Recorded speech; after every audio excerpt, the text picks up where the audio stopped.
My early memories of Dad was when, remember I told you we were sitting at the side of the house, me and Harold? Where at? In Poplar. And here we could see the gas station. We were next to this old gas station.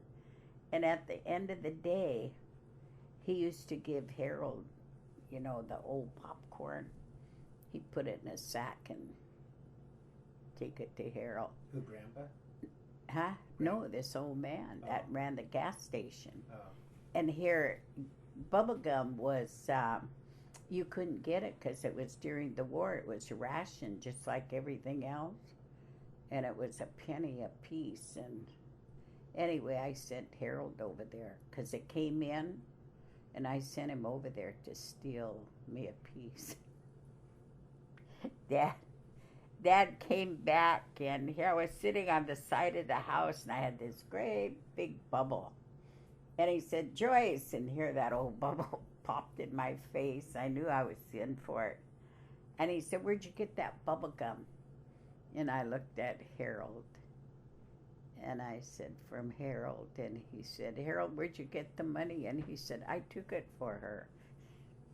So Dad, we had a little tree. Dad went over to that little tree and he took his knife out and he cut off a limb. And he said, Joyce, come here. And I started to cry before he even hit me. I was running around in circles and he was chasing me. Oh, that was so terrible. That's the only time I remember Dad ever hitting me. I remember he got a old Ford, Model T Ford, and he got a new tire and he had it sitting on the house, and here Harold, I stuck Harold in that tire, and I was pushing him down, and here Dad come around the corner and he saw me and I saw him and I let that tire go.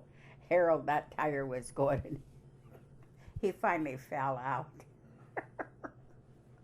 How old do you think you were when Harold stole that bubble gum? Harold had to be maybe 3. Oh. I must have been 5. Maybe he wasn't even 3. Wow, that's the earliest memory then, And then you guys moved to Tacoma not too long after that, Mm-hmm. We had a little house in Poplar. In fact, Dad said one time they wanted to sell it to him. I just remember a table, because we always sat around a table. I don't remember much of that house.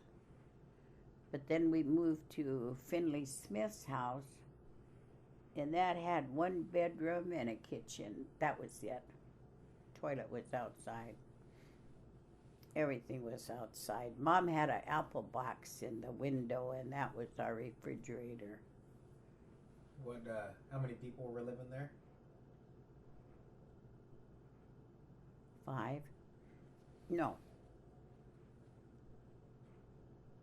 How many kids? Let me see. Mom, Dad, Joe, Harold, me, Karen. 6. And we were on we used to sleep. Harold, I, and Joe slept on this, like a couch that I think came out. And anyway, Joe used to kind of get smarty, and Mom said something, and she said something smarty, and Mom come over, and anyway, Joe switched places with me, and she hit me. But Joe knew that she was in trouble, so she switched with me. But that was the house that we were in Backawawa, next to the Steels. All the Indians lived around there.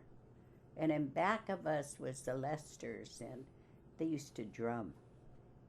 You could hear them. That they had a big family. You could hear them drumming back there.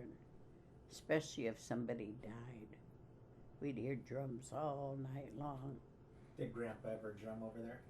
Poplar? No. Uh-uh. You know, we only had... Come in. It's Mary.